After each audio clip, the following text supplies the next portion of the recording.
नमस्कार विद्यार्थी मित्रांनो, राज्य शैक्षणिक संशोधन व प्रशिक्षण परिषद महाराष्ट्र यांच्यामार्फत आपल्याला सेतू अभ्यासक्रम हा आलेला आहे। हा 45 दिवसांचा उपक्रम आहे। आता या 45 दिवसामध्ये आपण काय शिकणार आहोत तर इयत्ता 7वीच्या म्हणजे मागील इयत्तेमध्ये झालेल्या महत्त्वाच्या कॉन्सेप्ट्स आहेत, काही संबोध आहेत, महत्त्वाच्या संकल्पना आहेत की ज्या 8वीच्या वर्गाला आपल्याला उपयोगाला पडणार आहेत। त्या संकल्पनांचा आपण अभ्यास करणार आहोत। अतिशय सोपा असा, अतिशय सुंदर असा अभ्यासक्रम आपल्याला या राज्य शैक्षणिक संशोधन व प्रशिक्षण परिषदेने आपल्याला दिलेला आहे। आणि हा अभ्यासक्रम आपण 45 दिवस राबवत असताना रोज एक कृतीपत्रिका स्वाध्याय तुम्हाला दिलेला आहे। तो स्वाध्याय तुम्ही तो सोडवायचा आहे। आता याच्यामध्ये बघा 15 दिवसांनी आपण ती प्रश्नपत्रिका त्यांची जी येणार आहे याच्यामध्ये दिलेली आहे आपल्याला, ती दर 15 दिवसांनी सोडवायची आहे। 3 चाचणी आपल्या होणार आहेत आणि त्याच्यावर आधारित हा अभ्यासक्रम आहे। आपण आजच्या या तासाला पहिल्या दिवसाचा अभ्यासक्रम आपण पाहणार आहोत आणि या पहिल्या दिवसाच्या अभ्यासक्रमामध्ये आपल्याला त्रिकोणाचे कोण दुभाजक आणि लंब दुभाजक याचा अभ्यास आपण करणार आहोत। पहिला दिवस आहे हा इयत्ता 8वी क्षेत्र भूमिती उपघटक त्रिकोणाचे कोण दुभाजक व लंब दुभाजक। आता आपल्याला माहिती आहे कोण दुभाजक म्हणजे काय, तर कोणाचे 2 समान भाग करणारा किरण। आता हा कोण दिलेला आहे, समजा हा ए बी आणि सी हा कोण दिलेला आहे, हा 60 अंश मापाचा कोण आहे। मग या 60 अंश मापाचे 2 भाग होणार म्हणजे 30-30चे भाग होणार आणि हा 30-30 अंशाचा भाग करणारा 30-30 अंशाचा भाग करणारा हा किरण म्हणजेच कोणाचा कोण दुभाजक असतो। हा काय असतो, दिलेल्या कोणाचा कोण दुभाजक। आपल्याला काय सांगितले बघा, एक ट्रेस पेपर घ्या आणि त्याच्यावर हा कोण घाला आणि त्या कोणाचा हा बिंदू इथला म्हणजे हे बाणाचं टोक आणि हे बाणाचं टोक एकमेकावर तंतोतंत जुळवून त्याची घडी करायची आणि घडी केल्यानंतर ह्या घडीवरील हा म्हणजे घडीचा जो हा भाग आहे हा भाग घडीचा म्हणजेच कोण दुभाजक होय। आता कोणामुळे बघा, ह्या कोण दुभाजकामुळे कोणाचे 2 समान भाग होत असतात। आपल्याला इथे एक छोटीशी ॲक्टिव्हिटी दिलेली आहे की त्या रेषेमुळे, ॲक्च्युली ही रेष नसते, ही किरण असतो, हा काय असतो, किरण। या किरणामुळे कोणाचे 2 समसमान भाग होतात काय, म्हणजे हा भाग आणि हा भाग हा इथपर्यंतचा हा समान आहे का, तर होय, कोणाचे 2 समान भाग होतात म्हणजेच तो कोण दुभाजक असतो। 2 समान भाग होतात का, तर आपण काय लिहिणार इथं उत्तर होय। आता आपल्याला पुढं दिलेलं आहे बघा, हा कोण दुभाजक कसा काढायचा हे आपल्याला बघायचं आहे। आता कोण दुभाजक आपण काढत असताना आकृतीमध्ये बघा कोण ए बी सी दिलेला आहे आणि त्याचा BM हा कोण दुभाजक आहे। BM हा त्याचा काय आहे, कोण दुभाजक आहे। आता कोण ABC आपण आधी काढायचा, काढल्यानंतर काय करायचं बघा, कोण मापकाच्या साहाय्यानं तुम्ही काढा, 50 अंशाचा काढा, 60 अंशाचा काढा। काढल्यानंतर आपला जो कंपास जो असतो कंपास पेटीतील त्या कंपासाचं पेन्सिल घालून शिस्पेन्सिल घालून आपण तयार करायचा आणि कंपासाचं स्टीलचं टोक ह्या बी बिंदूवर इथं ठेवायचं। या बी बिंदूवर स्टीलचं टोक ठेवायचं आणि पेन्सिलच्या टोकानं इथं एक आणि इथं एक, हे थोडंसं अंतर, असं आपल्या सोयीनुसार अंतर, अगदी पाक पुढंपर्यंत घ्यायचं नाही आहे, सोयीनं अंतर घ्यायचं आणि हे 2 चाप टाकायचे, कंस टाकायचे। आता अंतर थोडंसं वाढवा स्टीलच्या टोकातलं आणि पेन्सिलच्या टोकातलं, आणि स्टीलचं टोक इथं ठेवायचं, ही आपण जी खूण केली आहे त्या खुणेवर ठेवायचं व इथं ठेवा पहिल्यांदा आणि असा कंस टाका। त्यानंतर इथं ठेवा, ह्या बाजूला ठेवा, याला छेदणारा कंस टाका आणि या छेदनबिंदूतून जाणारा हा किरण म्हणजे त्रिकोणाचा कोनदुभाजक होय. कोणाचा कोनदुभाजक होय. म्हणजे पहिल्यांदा हा कोन काढा. कोन काढल्यानंतर बघा स्टीलचं टोक या बिंदूवर ठेवा आणि इथे एक कंस टाका. नंतर स्टीलचं टोक याच्यावर ठेवा, इथं ठेवा, इथे एक कंस टाका, इथं ठेवा, इथे एक कंस टाका आणि मग यातनं जाणारा हा किरण काढला की तो कोनदुभाजक असतो. आता रेषाखंडाचा लंबदुभाजक म्हणजे काय? आपण कोनदुभाजकाला अँगल बायसेक्टर असं म्हणतो. कोनदुभाजक म्हणजे अँगल बायसेक्टर.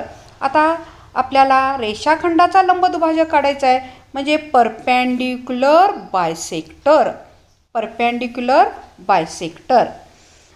आपल्याला पीएस हा रेषाखंड काढून दिलेला आहे. इथं बघा हा पीएस रेषाखंड. रेषाखंडाचा पी आणि यस हे अंत्यबिंदू आहेत आणि मग हा पी बिंदू आणि यस बिंदू हा एकमेकावर तंतोतंत जुळवा. एका ट्रेस पेपरवर घेतलेला आहे आपण. त्यामुळे बिंदू जुळवताना आपल्याला ट्रेस पेपरमधनं दिसतो. ते बिंदू जुळवायचं आणि त्याची घडी घालायची. हा कागद जो आहे, हा कागद ह्याची अशी घडी घालायची. घडी घातल्यानंतर आपल्याला बघा त्या घडीवर तुटक तुटक तुटक रेष मारली की तो आपल्याला काय तयार होतो? तर हा लंबदुभाजक तयार होतो. लंबदुभाजक होतो म्हणजे यम हा मध्यबिंदू मिळतो आणि पी एम आणि एस एम हे दोन्ही समान एकरूप रेषाखंड मिळतात. आणि लंबदुभाजक म्हटलं की इथं काटकोन तयार होतो. इथं काय तयार होतो? काटकोन तयार होतो. लंब असं म्हटलेलं आहे त्याला. म्हणजे हा लंबदुभाजक काय करतो? तर ह्या रेषाखंडाचे दोन समान तुकडे करतो. रेषाखंडाचे दोन समान तुकडे करतो, दोन समान भाग करतो. आता आपल्याला इथं बघा दोन ॲक्टिव्हिटी दिलेली आहे, त्याच्यावरनं दोन प्रश्न दिलेले आहेत. आपल्याला काय प्रश्न दिलेला आहे बघा. त्या रेषेवरील दिलेल्या बिंदूमुळे रेषेचे दोन समसमान भाग होतात काय? म्हणजे हा बिंदू समसमान भाग होतात काय? तर होतात होय. म्हणजे रेषाखंडाचे दोन, रेषेचे नाही तर रेषेचे शब्द त्यांनी चुकून लिहिलेला आहे. रेषाखंडाचे पाहिजे कारण हा आपला पी एस हा काय आहे? रेषाखंड आहे. दुमडलेल्या ठिकाणी काढलेली रेषा आधीच्या रेषेला लंब आहे काय? म्हणजे ही दुमडलेल्या ठिकाणी ही जी रेष काढली ती लंब आहे काय? तर ही सुद्धा लंब रेषा आहे होय. आता हा लंबदुभाजक कसा काढायचा? तर इथं बघा आपल्याला दिलेला आहे. बघा हा लंबदुभाजक कसा काढायचा? हा पी एस हा रेषाखंड आपल्याला दिलेला आहे. पी एस हा रेषाखंड आपल्याला दिलेला आहे. तर पहिल्यांदा आपण किती मापाचा काढा? 5 सेमीचा घ्या. पी एस हा रेषाखंड हा काढला आपण. रेषाखंड पी एस काढल्यानंतर आपला कंपास घ्यायचा. कंपासमध्ये पेन्सिल बसवायची, पेन्सिल, आणि कंपासचं टोक ह्या पीवर ठेवलं मी. इथं कंपासचं टोक स्टीलचं पॉईंट पीवर ठेवला आणि इथं कंस टाकला वरती पेन्सिलनं. नंतर इथं टाकला. त्यानंतर कंपासचं टोक इथं क्यूवर ठेवलं आणि पुन्हा याला छेदणारे असे कंस टाकले. आणि मग या दोन्हीच्या छेदनबिंदूतून जाणारी ही जी रेषा आहे अशी जाणारी ती रेषा म्हणजेच लंबदुभाजक होय. इथं लंब दाखवायचा नेहमी, हा लंब दाखवायचा. पुन्हा एकदा ह्याची कृती सांगते बघा. हातानेच मी इथं काढते. पहिल्यांदा काय करायचं? रेषाखंड पी एस काढायचा दिलेल्या मापाचा. रेषाखंड पी एस काढला की पीवर कंपासचं टोक ठेवायचं, कंपासचं स्टीलचा पॉईंट, आणि वरती आणि खाली छेदकंस हे काढायचे. नंतर यसवर कंपासचं अंतर किती घ्यायचं कंपास आणि स्टील पॉईंट आणि ह्याच्यामध्ये पेन्सिलमध्ये? तर या रेषाखंडाच्या निम्म्यापेक्षा जास्त इथंपर्यंत घ्या असं अंतर. इथंपर्यंत असं अंतर घ्या इथून आणि मग असं आणि इथून पण छेदकंस. आता यसपासून यसवर कंपासचं टोक ठेवायचं आणि याला छेदणारे कंस टाकायचे आणि यातनं जाणारा हा रेषाखंड म्हणजे लंबदुभाजक असतो. आता इथं आपल्याला बघा रचना करा म्हणून कृती दिलेली आहे. आता ही जी कृती आहे, ही कृती जी आहे आपल्याला ती कृती आपण सोडवायची आहे. 5 सेमी लांबीचा रेषाखंड काढून त्याचा लंबदुभाजक काढा. म्हणजे पहिल्यांदा 5 सेमी लांबीचा काय काढायचा, रेषाखंड काढायचा. नाव द्या तुम्ही, काही ए बी द्या. त्यांनी काही नाव दिलेलं नाही, मग आपण ए बी देऊया. नंतर कंपासचं टोक इथं ठेवायचं, स्टीलचं पॉईंट, आणि कंस टाकायचे वरती खाली. बी पासून पण त्याला छेदणारे कंस टाकायचं आणि त्याच्या छेदनबिंदूतून जाणारी ही रेषा म्हणजेच लंबदुभाजक होय. आता इकडं कोणाचं दिलेलं आहे, आपल्याला कोणाचं काढायला सांगितलेलं आहे. 100 अंश मापाचा कोण, या पद्धतीचा तो कोण असतो. 100 अंश मापाचा कोण काढा. त्याचा कोण दुभाजक काढण्यासाठी कंपासचं टोक इथं ठेवायचं आणि 2 कंस टाकायचे असे. परत स्टीलचं पॉईंट उचलायचं आणि इथं ठेवा. त्यानंतर इथं ठेवा, याला छेदणारं काढा आणि यातनं जाणारा हा किरण म्हणजे कोण दुभाजक होय. नावं द्यायची ए बी सी आणि ह्याला एम म्हणा. बी एम हा लंबदुभाजक आहे. या पद्धतीनं आपल्याला ही कृती दिलेली आहे, म्हणजे स्वाध्याय दिलेला आहे आपल्याला. हा आपल्याला काय दिलेला आहे, स्वाध्याय दिलेला आहे. असा आपला हा पहिल्या दिवसाचा म्हणजे 1 जुलैचा अभ्यास आहे. आता यातच मी पुढचा 2 तारखेचा अभ्याससुद्धा मी यातच घेते बघा. सोपा आहे आपल्याला आणि आपण घेऊया यातच दुसऱ्या दिवसाचा अभ्यास. आपला काय आहे दुसऱ्या दिवसाचा अभ्यास, तर त्रिकोणाच्या कोणाच्या दुभाजकाचा गुणधर्म. दुसऱ्या त्रिकोणाच्या कोण दुभाजकाचा व लंब दुभाजकाचा गुणधर्म आपल्याला अभ्यासायचा आहे. आता कोण दुभाजकाचा आणि लंब दुभाजकाचा गुणधर्म अभ्यासत असताना आपल्याला त्रिकोण काढायला सांगितलं आहे एक, आणि त्या त्रिकोणाचं तिन्ही कोण दुभाजक काढायचे. आता इथं बघा, इथं आकृती आपल्याला दिसते बघा. आकृती मोठीच्या मोठी आपली आता दिसायला लागलेली आहे. तर ही जी आकृती आहे, या आकृतीमध्ये आपल्याला त्रिकोण पी क्यू आर दिसतोय. त्रिकोण पी क्यू आर आपल्याला दिसतोय. आता हा या त्रिकोण पी क्यू आरमध्ये हा पीचा बघा हा कोण दुभाजक आहे. हा कोण पीचा कोण दुभाजक, हा कोण क्यूचा दुभाजक आहे आणि हा कोण आरचा दुभाजक आहे. हे तिन्ही दुभाजक इथं एकाच बिंदूत छेदतात की नाही. इथं एकाच बिंदूत छेदतात आणि त्या छेदनबिंदूला म्हणजे ते छेदनबिंदू एकाच बिंदू म्हणजे हे तिन्ही कोण दुभाजक एकाच बिंदूत छेदतात, म्हणून ते तिन्ही कोण दुभाजक एक संपाती आहे असे म्हणतात. All the angle bisectors are concurrent. Concurrent म्हणजे ते एकाच बिंदूत छेदतात, एक संपाती असतात. आता तसंच आपल्याला बघा लंब दुभाजक. आता हे कोण दुभाजक आपण काढलेले आहेत. इथं आय नाव दिलेलं आहे. कोण दुभाजकांच्या संपात बिंदू आय अक्षराने दर्शवला जातो. आता इथून हे अंतर मोजायला सांगितलेलं आहे. कुठलं बघा दाखवते. ह्या आयपासून बीपर्यंत, आयपासून सीपर्यंत, आयपासून एपर्यंत ही तिन्ही अंतरं मोजा म्हणून सांगितलेली आहेत. ही तुम्ही तिन्ही अंतरं मोजली तर तिन्ही अंतरं समान असतात. तिन्ही अंतरं काय असतात, समान असतात. आणि मग बघा त्रिकोणाचे तिन्ही कोण दुभाजक एकाच बिंदूतून जातात, त्यामुळे कोण दुभाजकां हे एक संपाती आहेत. इथं दुसरं वाक्य बघा. त्रिकोणाचे तिन्ही लंब दुभाजकांची लांबी समान आहे का, तर होय, हे समान असतं, समान आहे. आता समान आहे आपल्याला. मग पुढचा प्रश्न काय इथं दिलेला आहे बघा. जर इथून तुम्ही हे अंतर घेऊन, हे बघा कुठलं अंतर घ्यायचं आहे, आयपासून बीपर्यंत एवढं अंतर घेऊन वर्तुळ काढलं तर हे वर्तुळ त्रिकोणाच्या या तिन्ही बाजूंना आतून स्पर्श करते. तिन्ही बाजूंना आतून स्पर्श करते, त्याला आपण अंतर्वर्तुळ असं म्हणतं. तिन्ही बाजूंना स्पर्श करेल काय म्हटलं इथं, तर इथं होय. इथं होय म्हणायचं. आता तिन्ही समान आहेत का, तर तिन्हीही समान असतात. होय. आता पुढं लंबदुभाजकाचा सुद्धा गुणधर्म तसाच आहे. त्रिकोणाच्या तिन्ही बाजूंचे लंबदुभाजक जर काढले, बघा आता हा YZ लंबदुभाजक काढलेला आहे, हा इकडं हा काढलेला आहे, इथं हा लंबदुभाजक, इथं सुद्धा तिन्ही लंबदुभाजक एकमेकांना छेदतात. इथं बघा सी हा लंबदुभाजक आहे. इथं सी हा तिन्ही लंबदुभाजकांचा छेदनबिंदू आहे. तिन्ही लंबदुभाजक एकाच बिंदूत छेदतात.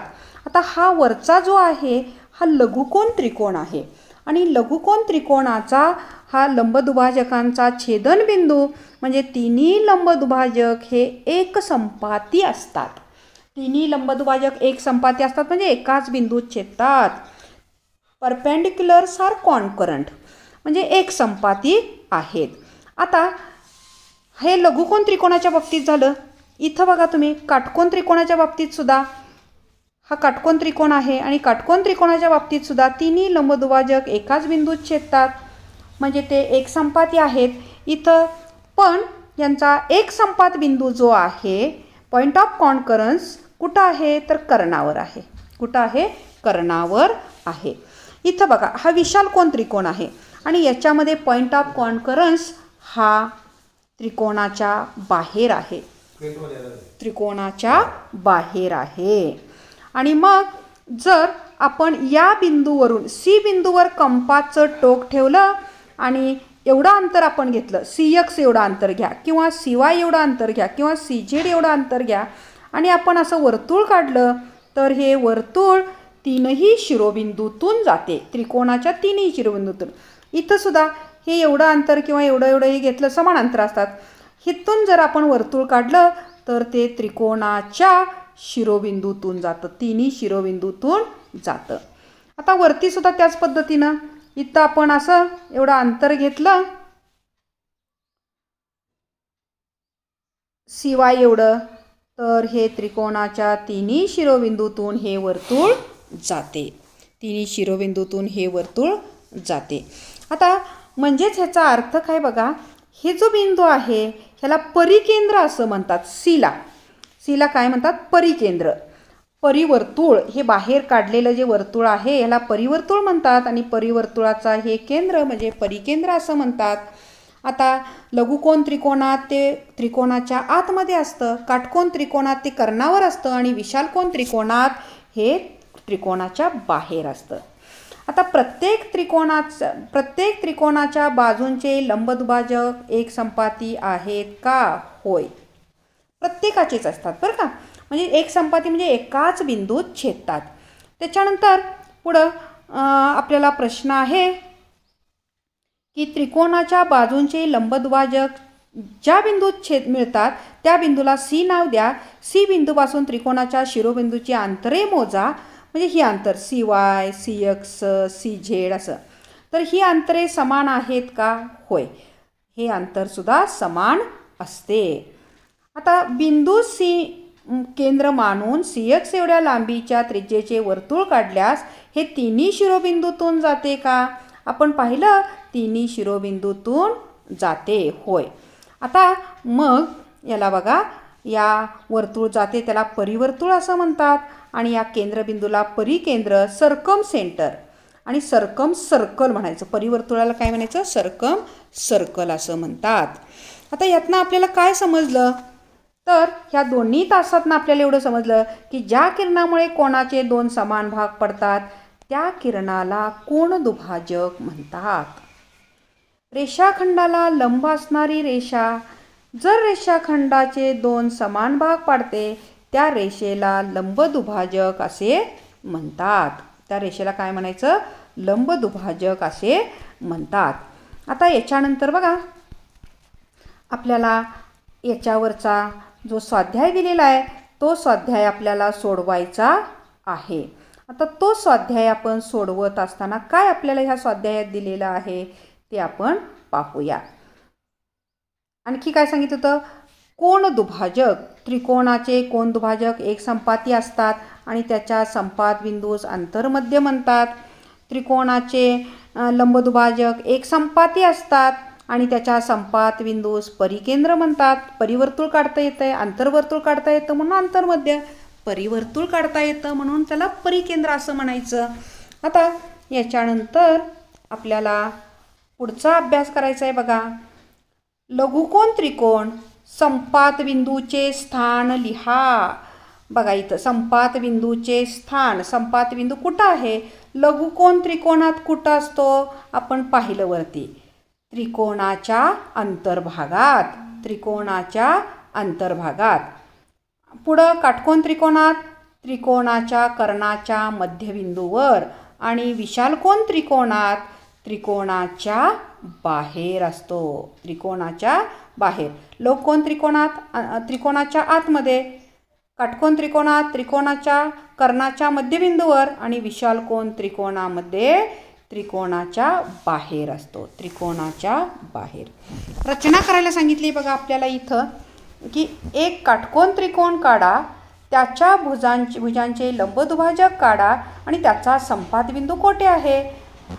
तर अशा पद्धतीनं आपण काटकोन त्रिकोण काढायचा पहिल्यांदा आणि त्यांच्या बाजूंचे लंबदुभाजक करण्याची कृती सांगितली मी तुम्हाला की इथं कंपाचं टोक ठेवायचं, वरती एक कंस टाकायचा, इथं ठेवायचं, तसंच खालच्या बाजूला सुद्धा असे कंस टाकून यातनं जाणारा आणि असे ह्यांचे सगळ्यांचे संपात बिंदू काढायचे आणि ते इथं एका बिंदूत छेदतात, म्हणजे एक संपाती असतात आणि काटकोन त्रिकोणामध्ये त्याचा संपात बिंदू हा त्रिकोणाच्या कर्णावर असतो, त्रिकोणाच्या कर्णावर असतो.